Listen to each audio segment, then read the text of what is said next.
Okay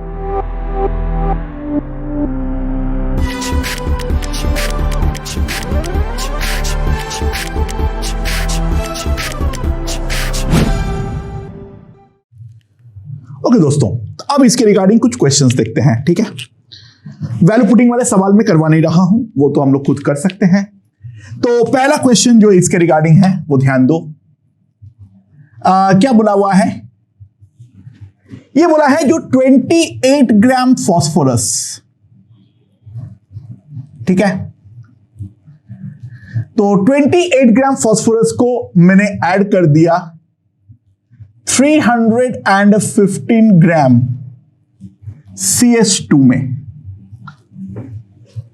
28 gram of phosphorus को मैंने add कर दिया 315 ग्राम CS2 में, और CS2 का जो हमारा बॉइलिंग पॉइंट है, नॉर्मल बॉइलिंग पॉइंट है, वो हमारा दे रखा है 46.3 डिग्री सेल्सियस। ठीक है, और अब ये जो सॉल्यूशन है वो बॉइल करता है, ये बॉइल करता है 47.98 डिग्री सेल्सियस पे। ठीक है, समझ में आया? इसका जो Kb है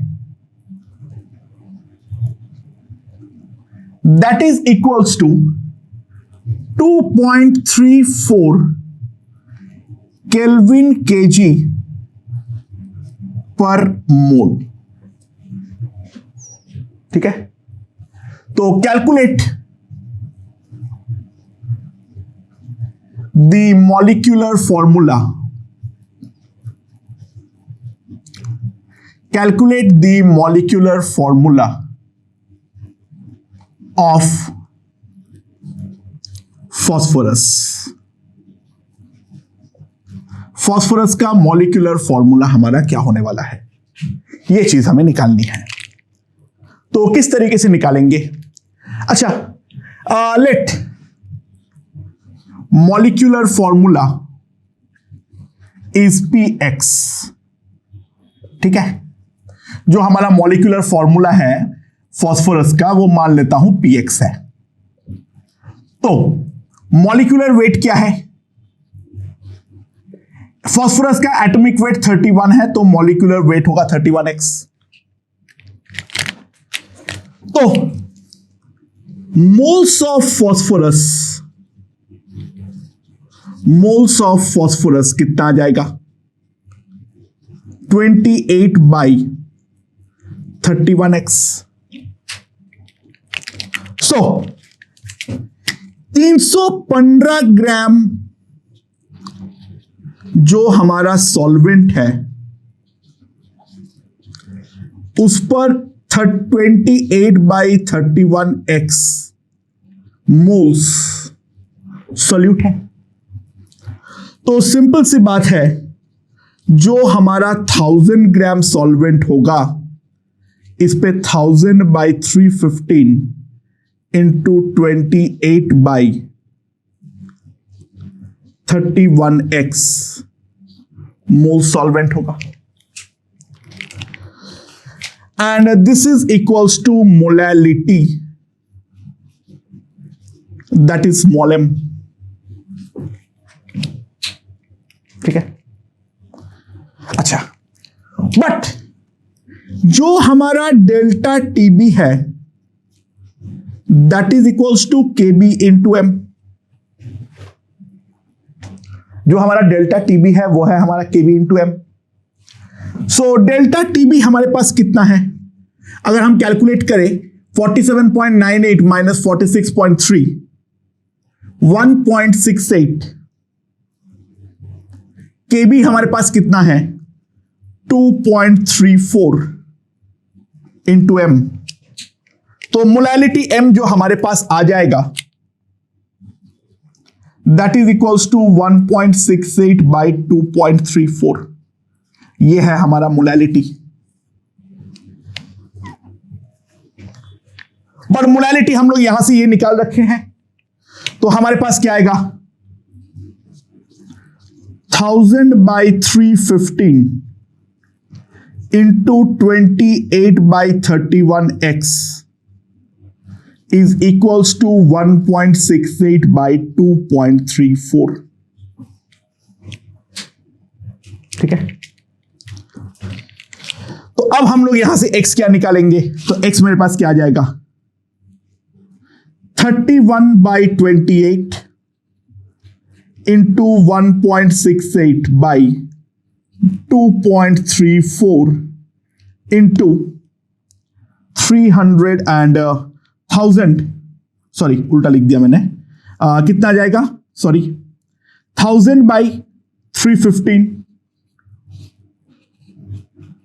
into 28 by 31 into 1.68 by 2.34 by 1.68, ये हमारे पास आ जाएगा। एंड इसका अगर मैं रफ यहां पे अगर ओरल कैलकुलेशन भी करूं, ये लगभग 1 ही आएगा, ये थोड़ा 3 से बड़ा, ये थोड़ा 1.5 टाइप्स होगा, ये हमारे पास लगभग जो आ जाएगा वो आ जाएगा 4। ठीक है, क्योंकि एनीहाउ वो इंटीजर आने वाला था, इसके आसपास जो इंटीजर मैं कैलकुलेट भी नहीं करूंगा, ये हमारे पास आ जाएगा 4। तो फॉर्मूला जो है वो फॉर्मूला हमारे पास साफ साफ आ जा रहा है P4, जो कि आना भी चाहिए था। This is basically our white phosphorus. Okay, मेरे ख्याल से आई होप ये चीज हमें समझ में आ गया होगा, जो किस तरीके से हमने इस चीज को हैंडल किए। काफी आसान सवाल होता है, इसमें ज्यादा दिमाग लगाने वाली कोई बात नहीं है। ओके, अगला क्वेश्चन देखते हैं क्या बोला है। क्वेश्चन क्या है, 2 ग्राम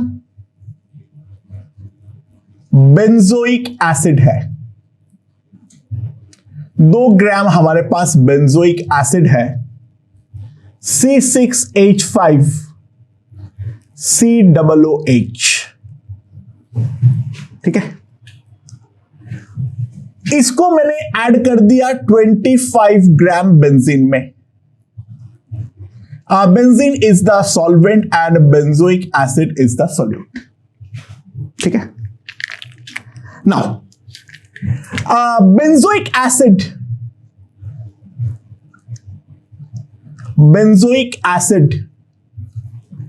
forms a dimer, वो हमारा डाइमर बनाता है। किस तरीके से डाइमर बनाता है, यहां पर है C डबल बॉन्ड OH और यहां पर है C डबल बॉन्ड OH और यहां पे वाया H बॉन्डिंग ये पार्शियल डाइमर फॉर्मेशन करता है। ठीक है, सो कितना परसेंट डाइमर फॉर्म होता है वो देखने के लिए मैंने एक एक्सपेरिमेंट किया और उस एक्सपेरिमेंट में मुझे ये नतीजा मिला, जो हमारा डेल्टा TF आया है वो आया है 1.62 केल्विन। KF का वैल्यू जो है that is equals to 4.9 in SI units. ठीक है, समझ में आया? तो कैलकुलेट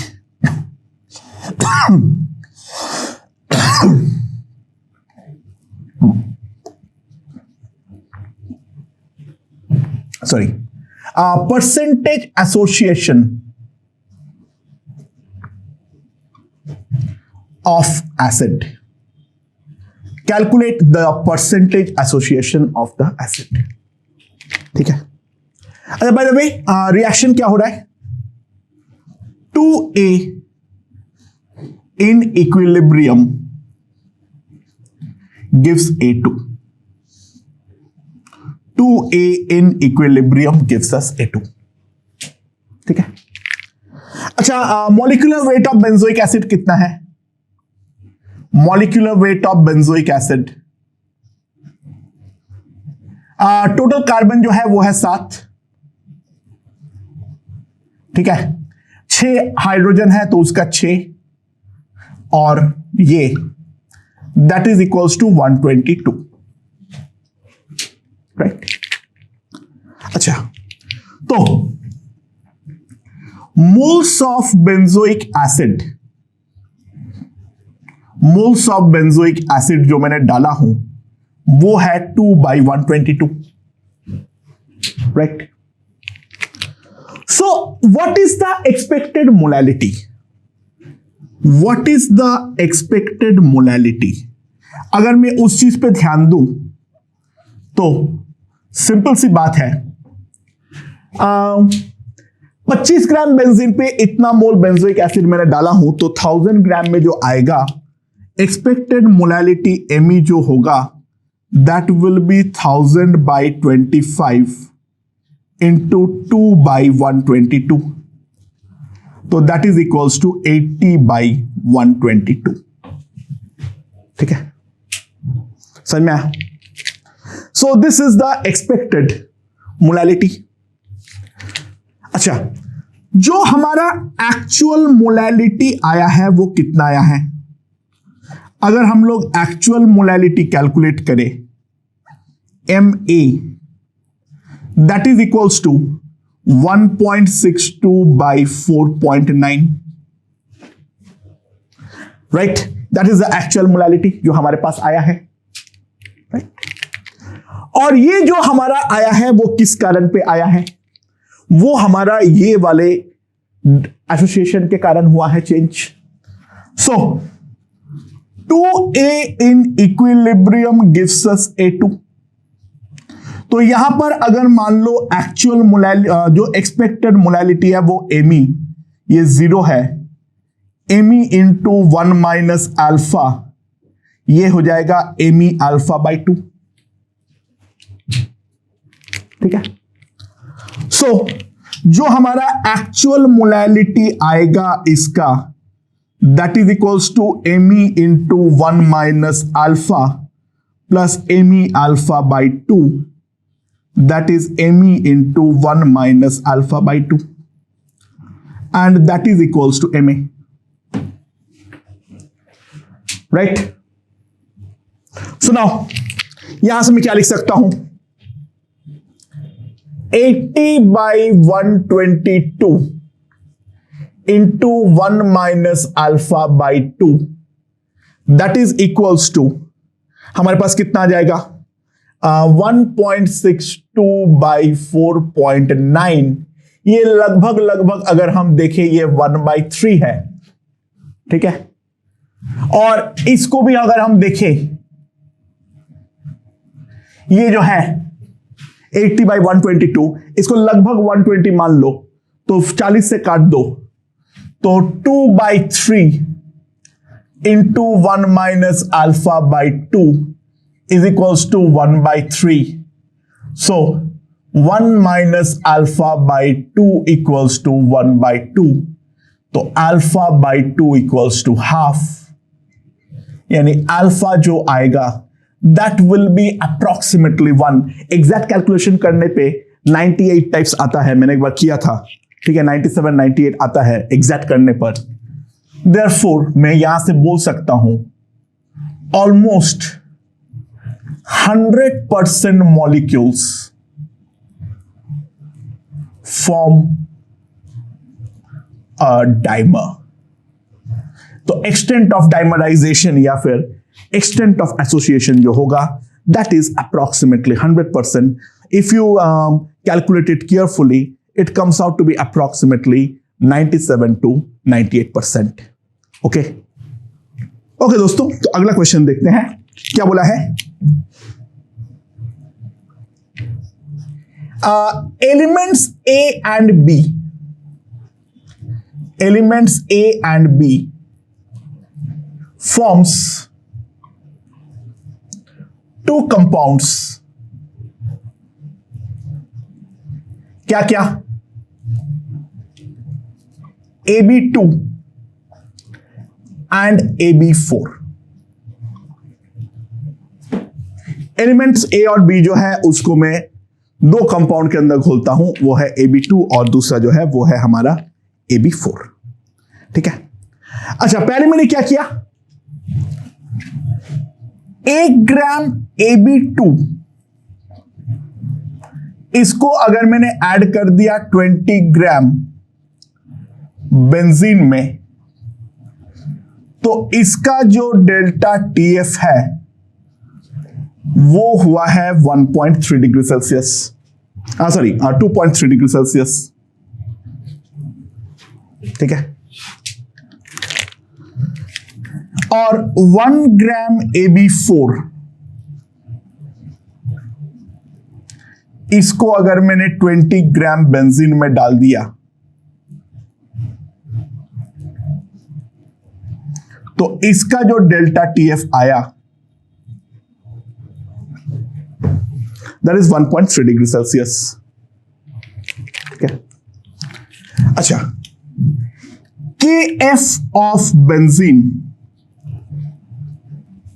ये हमें दे रखा है 5.1 SI। ठीक है, तो calculate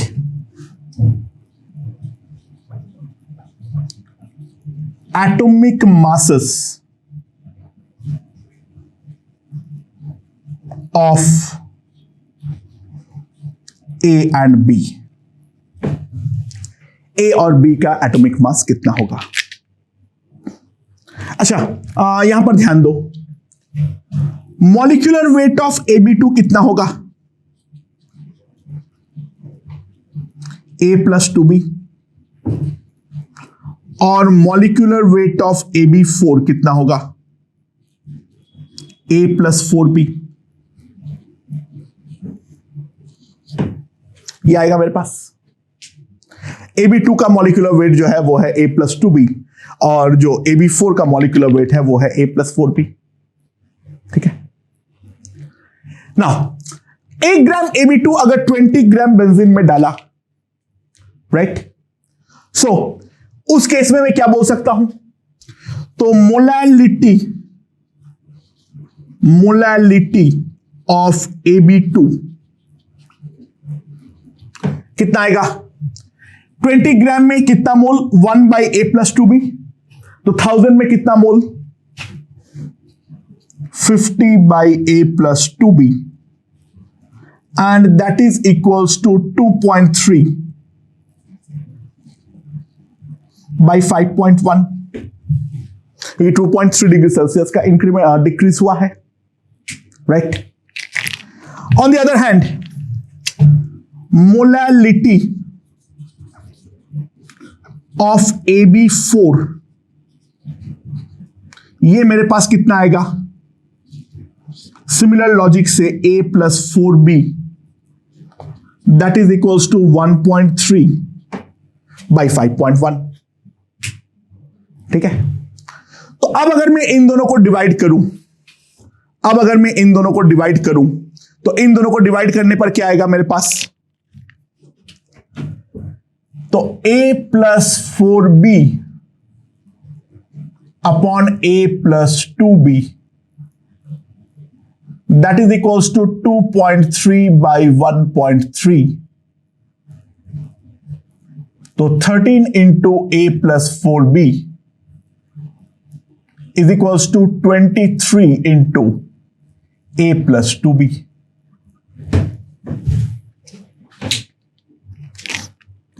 Therefore 13A plus 52B 23A plus 46B, so 10A is equals to 6B। तो मेरे पास ये आ जाएगा 5A is equals to 3B। ये पहला रिलेशन आ गया है मेरे पास, और ये वाला रिलेशन को किसी एक में पुट कर डालो यहां पर। इस वाले पे मान लो मैं अगर पुट करता हूं तो 50 upon A + 2B that is 2.3 by 5.1, right. So मेरे पास क्या आ जाएगा? A + 2B 50 into 51 by 23। Now B का वैल्यू है 5A/3। B का वैल्यू है 5A/3। Is equals to 50 into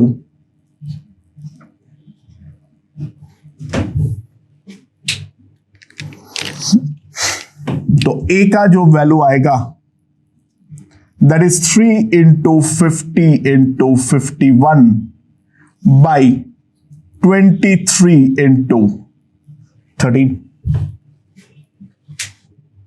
ठीक है, ये हमारे पास आएगा। और इसका अगर मैं अप्रोक्सीमेट वैल्यू निकालने का ट्राई करूं तो ये हमारा लगभग 4 है, तो ये हमारा 6 है, तो लगभग ये हमारा 25 आएगा। सो ए जो आएगा दैट इज अप्रोक्सीमेटली 25। ठीक है, और ए अगर अप्रोक्सीमेटली 25 है तो बी का जो वैल्यू आएगा that is equals to 5 into 25 by 3, that is 125 by 3, and that will come out to be approximately 42. So these are the atomic weights of A and B. काफी ज्यादा आसान क्वेश्चन है, मेरे ख्याल से बेसिक लेवल पे हमें समझ में आ गया है। देखो कॉम्प्लिकेशंस जो मैं डाल सकता हूं इसमें वो बेसिकली हमारा आयोनिक के कॉम्प्लिकेशंस है, बाकी इन जनरल जो है इस टॉपिक में कॉम्प्लिकेशन तो डालना पॉसिबल ही नहीं है। ओके ओके, तो अगले क्वेश्चन की ओर बढ़ते हैं। लेट्स सी।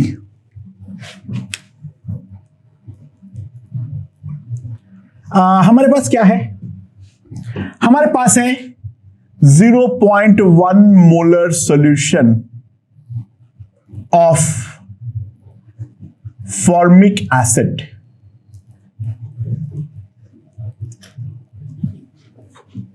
ठीक है, इसका जो फ्रीजिंग पॉइंट है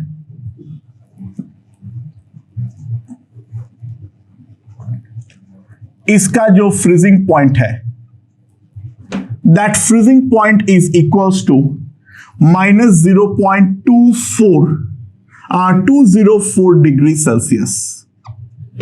ठीक है, सॉल्यूशन जो, अच्छा बाय द वे कहीं पर सॉल्वेंट दिया हुआ नहीं है ना तो टेक इट एज वाटर, वो अंडरस्टूड रहता है हमेशा। ठीक है, अच्छा by the way formic acid जो है HCHH breaks as HCO minus plus H plus। ठीक है, अच्छा KF ऑफ वाटर दे रखा है 1.86 SI यूनिट्स, ये दे रखा है 1.86 SI यूनिट्स। ठीक है, और मोलालिटी जो है that is approximately equals to molarity.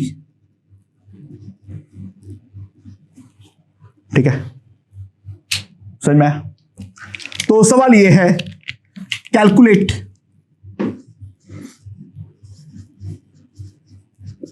KA of the formic acid. Formic acid का KA कितना होने वाला है? फॉर्मिक एसिड का KA कितना होने वाला है? ओके, तो किस तरीके से हम इस चीज को निकालेंगे? अच्छा ध्यान दो, जो हमारा डेल्टा TF है वो है 0.2046 डिग्री सेल्सियस और KF जो है वो है मेरा 1.86 SI यूनिट्स। ठीक है, सो मोलालिटी जो होगा ये ऑब्जर्व्ड जो है उसको अगर मैं M बोलता हूं दैट इज 0.2046 अपॉन 1.86, ये हमारे पास आ जाएगा। ठीक है, राइट। सुनाओ, ये हमारा मोलालिटी आ गया ऑब्जर्व्ड।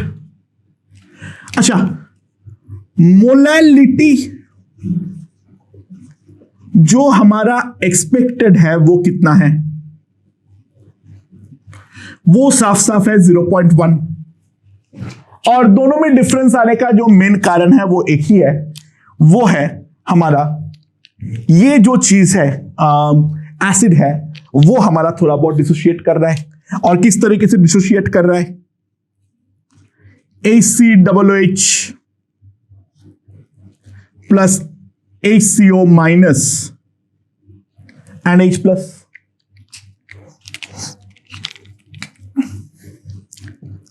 जीरो 0.100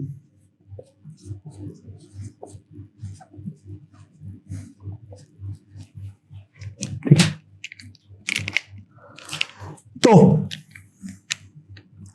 हमारा जो मोलैलिटी एक्चुअल में आएगा, मोलैरिटी और मोलैलिटी को सेम मानने बोला गया है, जो हमारा ऑब्जर्व्ड होगा वो इन तीनों का सम होगा, that will be 0.1 into 1 plus alpha. So हमारे पास क्या आ जाएगा? 0.1 into 1 plus alpha is equals to 0.2046 by 1.86। तो हमारे पास आ जाएगा 1 plus alpha is equals to 2.046 by 1.86। अगर हम गौर से ध्यान दें, दिस इज नथिंग बट 1.1। ये जो हमारा है देयर इज नथिंग बट 1.1। ठीक है, कैलकुलेट करके देख लो कितना आएगा। 1.86 प्लस 0.186, ये कितना आ जा रहा है देख लो, 6। यहां पर कितना हो जाएगा 4, यहां पर 0 एग्जैक्टली आ रहा है, तो ये हमारा 1.1 है। तो यहां से मैं निकाल सकता हूं जो अल्फा जो है दैट इज इक्वल्स टू 0.1।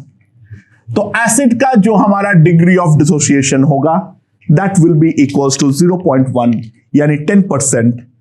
तो Ka कितना आएगा? 0.1 into alpha, 0.1 into alpha, 0.1 into 1 minus alpha. So क्या आ जाएगा मेरे पास? Ka का value 0.1 alpha square by 1 minus alpha. So ये आ जाएगा हमारे पास 1/9 into 10 to the power -2, that is 1.1 into 10 to the power of -3। So that is the acid dissociation constant of formic acid. Okay okay दोस्तों, तो अगला question देखते हैं। क्या बोला हुआ है?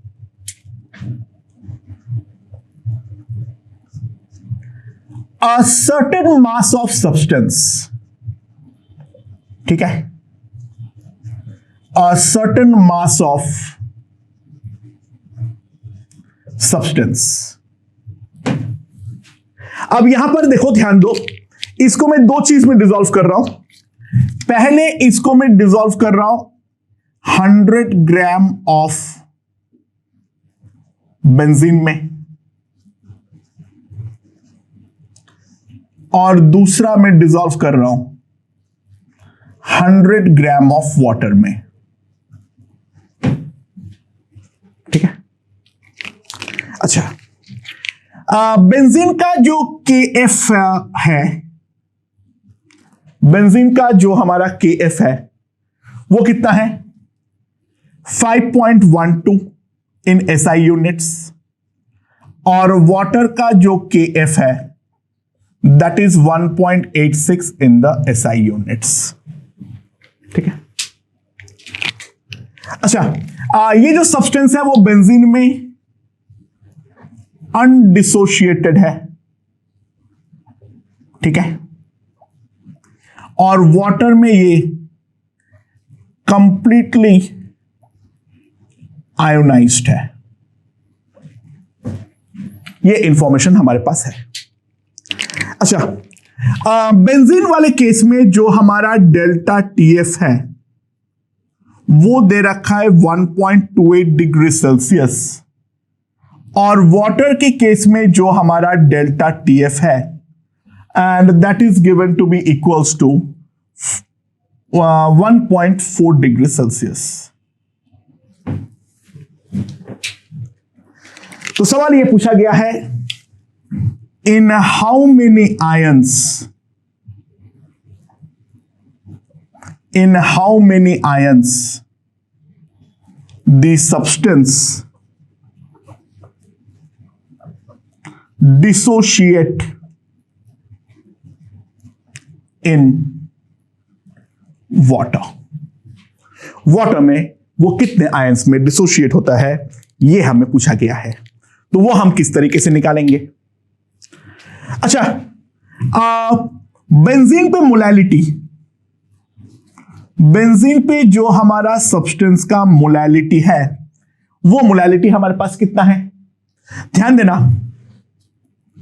1.28 by 5.12 and this is the actual molality, sorry expected molality. Water में भी इतना ही होना चाहिए था, ठीक है।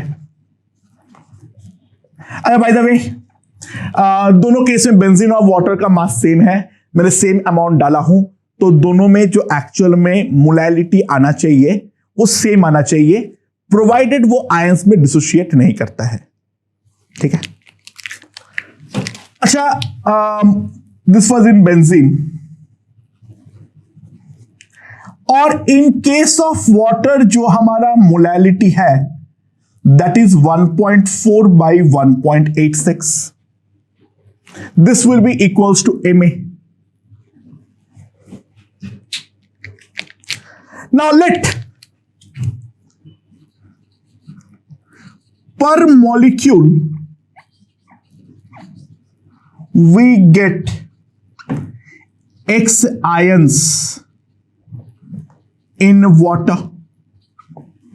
पर मॉलिक्यूल जो है हमें वाटर में मान लो X आयंस मिलता है, तो ऑब्वियस सी बात है जो हमारा वाटर का मोलैलिटी है that will be equals to X into 1.28 by 5.12।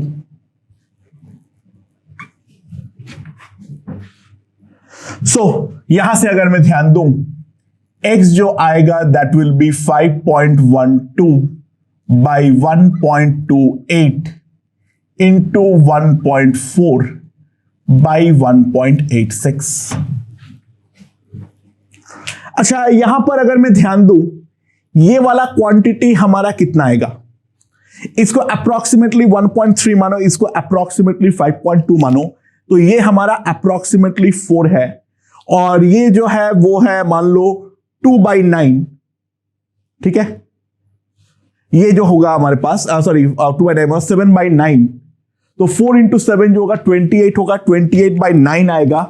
x integer आना चाहिए, सो x का जो वैल्यू आएगा दैट विल बी अप्रोक्सीमेटली 3। तो देखो ध्यान दो, यहां पर ये इंटीजर आना चाहिए, वहां पे एग्जैक्ट कैलकुलेट करने का कोई सेंस नहीं बनता है, राइट। तो कैसे कैलकुलेट किया वो समझ में आ जाना चाहिए। इसको 1.3 बना लिया, इसको 5.2, ये लगभग 4 है।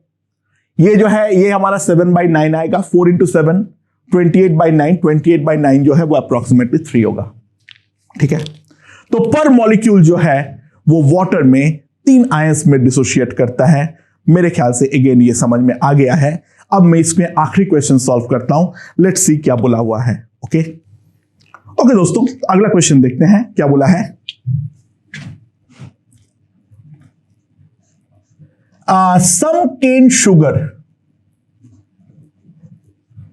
some cane sugar is added to 0.9 moles of water, ठीक है। नाउ इसका जो फ्रीजिंग पॉइंट आया है सॉल्यूशन का वो आया है 271 केल्विन, ठीक है। Now the solution is cooled. The solution is cooled just below the freezing point. ठीक है, समझ में? The solution is cooled just below the freezing point and उस पे some ice gets separate out.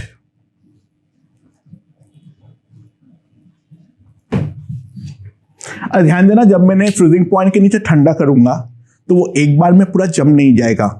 What will happen is, कुछ water जो है वो हमारा फ्रीज करके आइस में कन्वर्ट होगा। केन शुगर का अमाउंट पे हाथ नहीं लगेगा, तो ऑब्वियस सी बात है जो केन शुगर का मोलैलिटी है वो हमारा इंक्रीज करने वाला है। तो मान लो अगर मैंने 270 पर ठंडा कर दिया, तब तक हमारा वाटर फ्रीज करके आइस को सेपरेट करता रह जाएगा जब तक ना कि मोलैलिटी इतना हो जाए जो हमारा depression in freezing point 2 degree Celsius से इंक्रीज करके 3 डिग्री सेल्सियस में कन्वर्ट हो जाए। ध्यान देना, जो हमारा प्रेसिपिटेट करेगा वो केवल आइस करेगा, केन शुगर के अमाउंट पे हाथ नहीं लगने वाला है। ठीक है, अच्छा, the new solution is heated to 100 degree Celsius. जो हमारा नया सॉल्यूशन है उसको मैंने 100 डिग्री सेल्सियस में गर्म किया, तो हमारा जो सॉल्यूशन का प्रेशर आया वो आया है 700 टॉर rather than 760 टॉर। ठीक है, तो calculate the mass of ice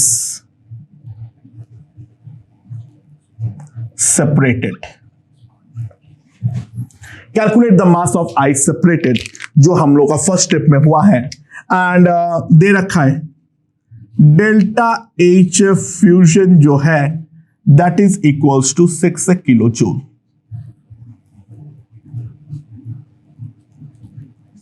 ठीक है, अच्छा, तो सबसे पहले तो हम लोगों को इस वाले क्वेश्चन में बिना कुछ सोचे पहले केएफ निकाल लेता हूं एक बार जल्दी से। केएफ जो आएगा वो आएगा RTF² m by delta HF। तो केएफ का जो वैल्यू आएगा वो आएगा 8.314 273 का whole square 18 into 10 to the power minus 3 6 into 10 to the power 3। Exam में ऐसे वाहियातपंथी नहीं होगा, don't worry, and this will come out to be, trust me in calculation, 1.86 kelvin KG per mole. ये हमारे पास केएफ आएगा। ठीक है, राइट। अच्छा, अब हम लोग यहां पर ध्यान दें, मेन क्वेश्चन पे आते हैं। अच्छा, आइस का सेपरेट आउट हो जाने के बाद, यानी मैं क्या निकालना चाह रहा हूं, आफ्टर आइस इज सेपरेटेड। ठीक है, जो हमारा पी सॉल्यूशन है वो आया है हमारा 700 टॉर, और जो हमारा पी वाटर होना चाहिए था वो होना चाहिए था 760 टॉर। तो मेरे पास जो आएगा दैट इज, मान लो x मोल्स हमारा केन शुगर का है। ठीक है, हमारे पास x मोल्स केन शुगर का है, तो x बाई वाटर का जो नया मोल्स बचा है, मान लो वो y है, that is delta p by P naught, that is equals to 60 by 760। तो मेरे पास क्या आ जाएगा, 76x equals to 6x plus 6y। तो y जो आएगा that will B 70 by 6 into x। ये हमारे पास y का वैल्यू आ जाएगा। जो आइस हमारा सेपरेट आउट, जो हमारा वाटर बचेगा वो इतना मोल वाटर हमारा बचने वाला है। ये हमारे आ गया है y और x में रिलेशन। ठीक है, समझ में आया? ओके। अच्छा, देखो जो मोल्स ऑफ केन शुगर है उस पर तो कोई भी हाथ नहीं लगने वाला है। ठीक है, अब अगर हम ध्यान दें, यहां पर हमारा फ्रीजिंग पॉइंट जो था वो हमारा था 271। ठीक है, अच्छा इनिशियल मोलैलिटी कितना होगा? इनिशियल मोलैलिटी कितना होगा बताओ? ध्यान देना। तो कितना मोल्स हमारे पास केन शुगर है? x मोल्स केन शुगर है, वो है इतने ग्राम पानी में, that into 1000, that is the initial molality.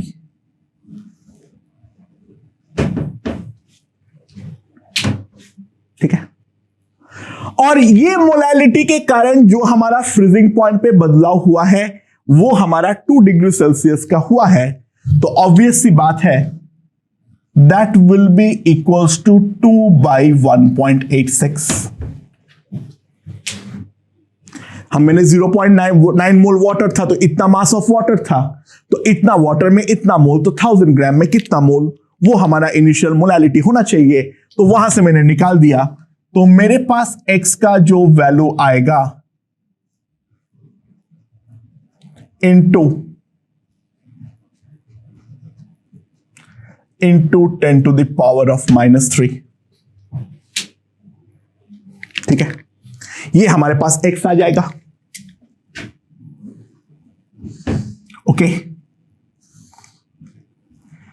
तो y जो आएगा that will be equals to 35/3 into x, 35/3 2 by 1.86 into 0.9 into 18 into 10 to the power of -3।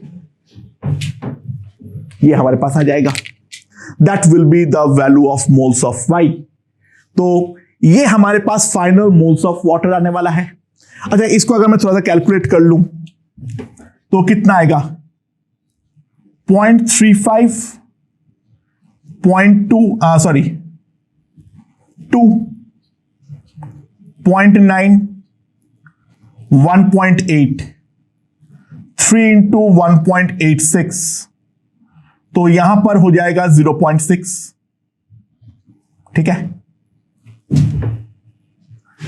और 0.6 को अगर मैं यहां पर डिवाइड कर दूं तो ये हमारे पास आ जाएगा 0.31 इंटू 2 बाई 3.1। ठीक है, तो यहां पर अगर मैं ध्यान दूं, this will B 1.8 18 into 0.35 by 31। So that will be equals to 0.011, ये हमारे पास आ जाएगा, and that will come out to be equals to approximately 0.2। Trust me in calculation। तो y जो है फाइनल मोल्स ऑफ वाटर है वो हमारे पास आ जाएगा 0.2, और इनिशियली जो मोल्स ऑफ वाटर था वो था 0.9। तो moles of water separated 0.9 minus 0.2, that is equals to 0.7।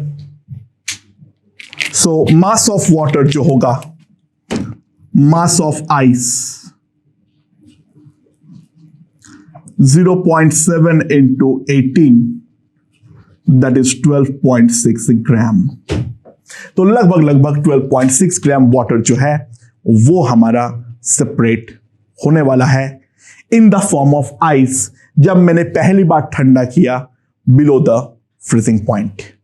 Okay, so दोस्तों इसी के साथ हम लोगों का elevation in boiling point and depression in freezing point का जो कॉन्सेप्ट है वो हमने पढ़ लिए हैं। इसके आगे हम बढ़ते हैं, ठीक है, बट मोटे मोटे तौर पे हम लोग सॉल्यूशन चैप्टर का ज्यादातर चीज जो है वो खत्म कर डाले हैं। ओके।